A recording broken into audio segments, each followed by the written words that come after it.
Time for us now to have a chat about basketball, because Basketball Ireland have told the government that their international squads are risking being left behind due to the continued suspension of play due to COVID-19 restrictions. The CEO of Basketball Ireland, Bernard O'Byrne, last week requested that the Sports National League clubs be allowed to resume training at Level 3 or Level 3 Enhanced, which we're currently in, ahead of the league restarting on January the 9th. He'd also requested that international squads would be allowed to resume training in strict pods for this month, ahead of the European Championships for small countries, which are set to take place in Limerick in the summer of 2021.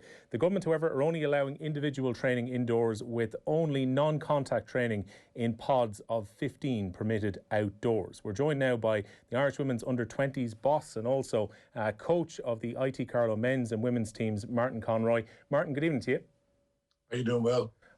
We're in this kind of extremely unfortunate situation for every indoor sport around the country, and understandably each individual sport has to kind of go and fight its own corner. But what it seems from the letter that was released at the weekend from Basketball Ireland had gone to the government with what seemed to me at least a fairly structured plan, including one around cutting down travel for the National League, you know, a lot of testing for Irish international athletes particularly. It seemed a very careful plan that didn't seem to get a whole lot of traction. Yeah, like it was really well thought out, and the Return to Play group, along with Basketball Ireland, the board, had done a really good job of putting the plan together and bringing it forward to the government. Unfortunately, it just seems to have fallen on deaf ears. You know, I mean, we were going to have testing for players, we were going to have central venues, that again, as you said, cuts down the travel. It was going to be kind of run on the European model that's out there at the moment in FIBA, with all the other countries in Europe playing basketball at the moment. Well, as Bernard said, there is that massive risk, and at the moment you're trying to prepare an Irish women's under-20 teams for European Championships. How likely are you to be left behind, given that you would have been hoping that your players will be out playing Super League currently? 100%. Like, I mean, at the moment we have players in our squad, and our squad is kind of different to all the other international squads in that we're going to be playing A basketball this year. So you're playing against the best teams in Europe, and most of the girls who are going to be in that squad have not played competitive basketball now since March last year. We had a couple of trials early on in September and got, you know, a good number of kids to come through those trials. We have a couple of kids in the States that are playing, but they're the only two players really on our squad that are playing any kind of competitive basketball at the moment. And it's going to be, you know, an extremely difficult kind of year for us to go through to European Championships and not have our girls playing either National League or Super League. And just to put that in context as well, Martin, this is quite a good group of players that you have with the under-20s now. There's players who have come through and done well at B Championships at underage level, and the hope would have been that this was a group who could really kick on at this upcoming European Championships then. Yeah, 100%. Like, I mean, they've come through under-16s with Andy Gale and under-18s with Tommy O'Mahony. And it's kind of like the last group that I had a couple of years ago, those girls that won the bronze medal in Europe. Like, this group has come through two really good coaches. They're playing Super League, they're playing National League, they're playing college basketball, they're playing school basketball. But now they're playing nothing. And that's the real crux of it for us, you know. We need these kids playing, practicing together, and you know, getting back on the floor where they need to be. And we understand it's a global pandemic. We understand it's an indoor sport, but we can do it safely if we're given the chance. Well, I guess lobbying and negotiations will continue, but the upshot of this, when you're looking at the time ticking away towards next summer, there won't really be much movement unless something dramatic happens now until at least January. So the whole month of December is going to be lost here. Yeah, and like, we had plans in place over Christmas for our last trial, or talent ID day, and then to have a couple of practice sessions over Christmas. At the moment, all of those are lost, as you said. We're looking at hopefully January getting back into being able to do those sessions and move our squad forward. And then when we get down to our last kind of 18, 20, once we get past the talent ID sessions, we're able to give them individual programs that to be able to work on. But again, you know, we're going to be playing against the likes of Spain, Italy, France, you know, Belgium, best teams in Europe. And these teams are playing at the highest level in their countries at the moment, in their Super League, in their National League.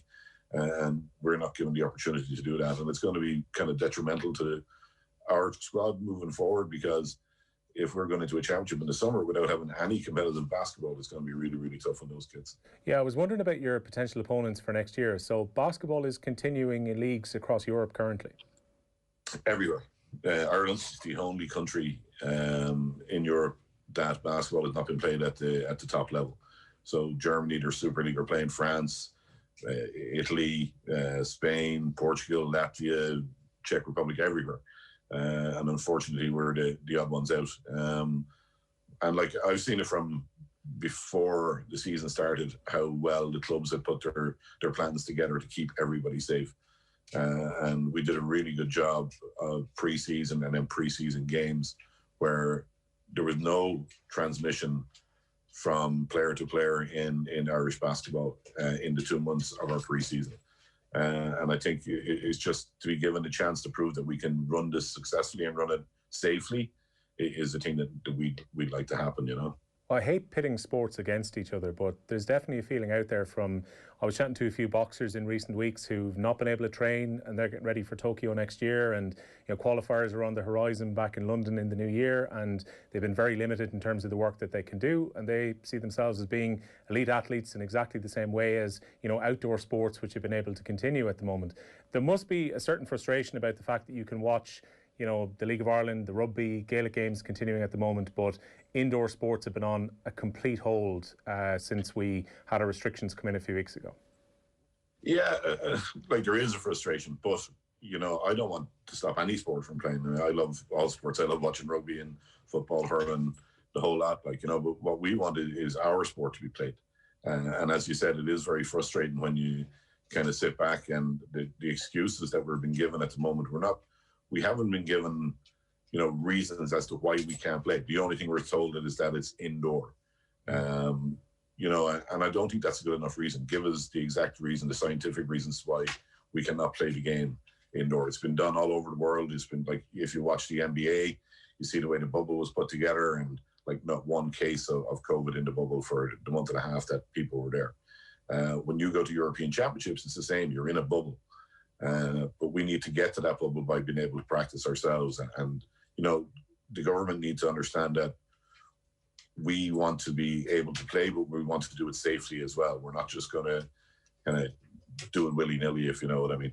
Given that Basketball Ireland set up their independent medical group to try and get games back underway a couple of months ago, is there a feeling maybe that basketball doesn't have the lobbying within politicians at the moment in order to be able to get back underway? Because I've no doubt there was substantial lobbying for those outdoor sports that we just mentioned a few minutes ago. Yeah, absolutely. I mean, like the three big sports are the three big sports, and they're that for a reason. They're played by lots of people in this country and enjoyed by lots of people in this country, myself included. We're the biggest indoor sport in this country. We don't seem to have the same clout as, any kind of big sport like the soccer, the rugby, the GA. But like, we're trying hard. We want to get our players back on the floor. Our players want to get back on the floor. And I just think it takes maybe one or two people to recognise the really good plans that have been put in place to make sure that we get there safely. And hopefully someone will open their eyes to see that, And for those who want to get back on the courts, the decision was made by the Men's National League Council on Saturday afternoon that, the Division 1 and Super League competition for the men's won't be getting back underway as planned in early January. Decisions will be made, I think, later this week on the Women's League. The Cup is still up in the air at the moment, but I'd imagine that's kind of heartbreaking for any player who's been waiting to see if they can get back onto the court, that this season between 2021 has now been lost entirely. Yeah, most of the players, nearly all of the players haven't been able to play, as I said, since last March. We missed out on playoffs last year. We missed out on nearly the full first half of the season this year. You can understand why that decision was made. I also commend the women for making the decision that they've made, just to hold off for a while and see if it gets better. It comes back to the frustrating thing. I'm sure all those players are frustrated, but they also just want to get back on the floor and just want to play. They knew how much of a privilege it was to be able to do our preseason and be able to practice while other sports weren't able to do it. And, they want to get back to that situation again and make sure that we can get our sport back to where it was maybe, 2020 early in the year, and 2019. You would have been coaching IT Carlow in the league. Can you understand why the decision was made so early? Because I saw, some clubs are kind of wondering if last week of November was too early to make a call about potentially coming back in January 3rd, maybe wait and see what happens and see if decisions can be made. But I guess from looking at the press release that came out on Saturday afternoon, the feeling was from the committee that made that decision that they had to give clarity to clubs so that they're not wasting their time holding on to see if it's going to happen. Yeah, lots of clubs have nearly every club has brought in, professional players to play, be it a professional player or be it a student scholar. And I can understand both sides, to be honest.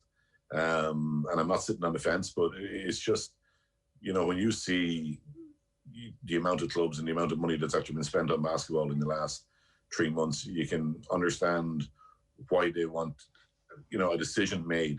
Are we going to have a league? Do we bring back in our Americans? Or, the Americans that are here, do we send them home? Because it is an enormous cost to those clubs.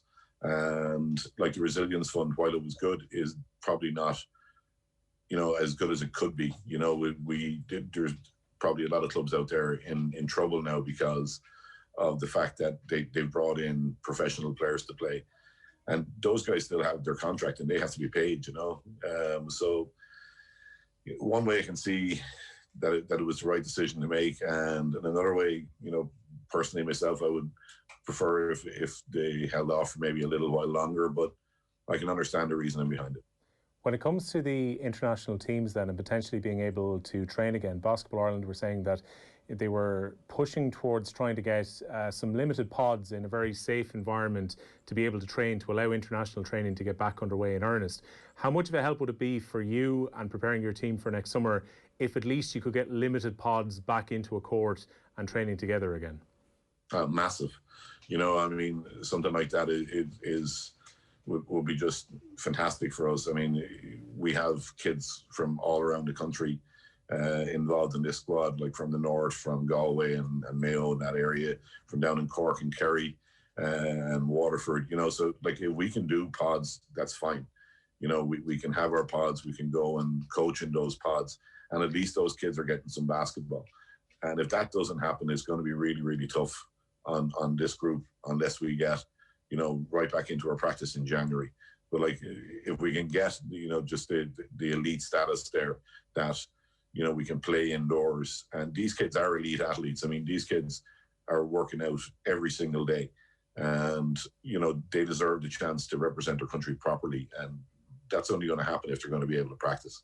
Yeah, and as you say, I guess every kind of week or month that goes by, you've got those players not playing while their direct competitors are getting, first-class basketball elsewhere. And you're already kind of playing catch-up with Ireland with some of these countries anyway. Yeah, absolutely. Especially at A level, this will only be our second time ever in A basketball. And the teams you're playing against, nearly every player will have professional players, semi-pros, kids who are playing Division I basketball in the States. So we did so well 2 years ago to get where we got to in Montenegro at this age group, especially because it's that age group. There's a crossover, I suppose, where kids are going to college and they're probably taking time away from the sports they want to play. But we were lucky enough to have that group together and got the bronze medal and now getting promoted to A. But it's playing against the likes of France and Italy and Spain and these teams, Russia. Not only are you behind the eight ball before you start, but this really throws another curveball at us where we have to work harder to make sure that we're competitive. Martin, we've had a few texts in from people just wondering in terms of why not just train outdoors. My 9-year-old plays GA on a Saturday morning, is allowed to pass it around outdoors. Then he walks 200 metres to a basketball court. He can't pass the ball. It's ridiculous. His soccer training can also go on as normal, passing, tackling, etc.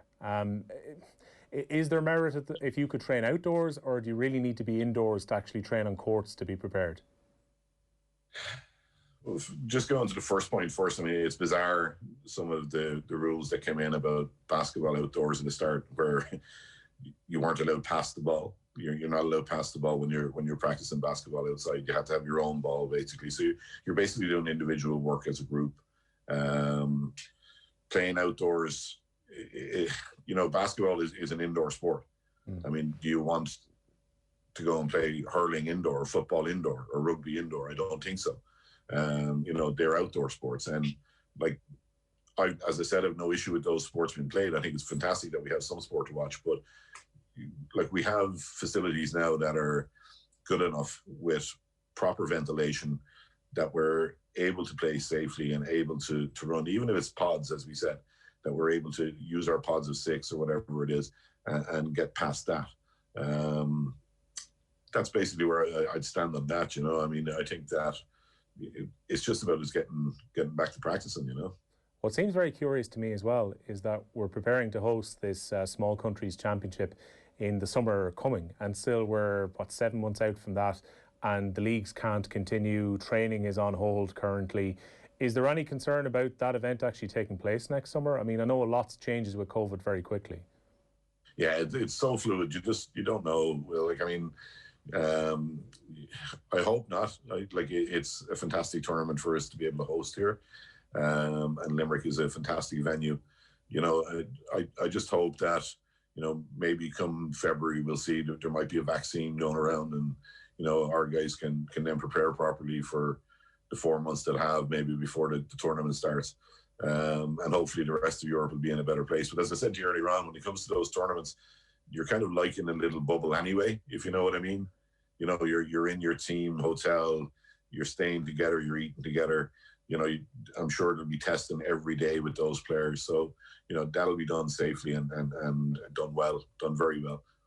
Well, hopefully, in terms of your team getting ready for preparations for next summer, you'll be able to get back on the court and actually get some training happening soon, even if it is in small individual pods. Martin, thanks a million for joining us on Off the Ball this evening. Well, gentlemen, thank you very much.